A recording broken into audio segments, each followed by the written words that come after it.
आणि खेळा.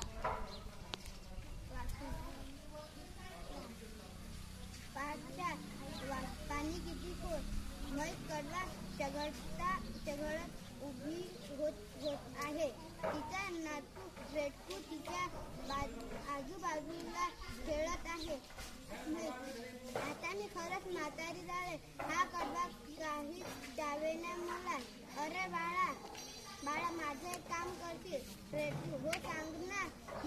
ही कडव्याची पेंढी तेवढी नदी पलीकडेच्या गड्डाकुट्टीवरून कापून घेऊन ये, म्हणजे मला कडवा नीट चघळता येईल. रेटकू, दे मला पेढी बांधून.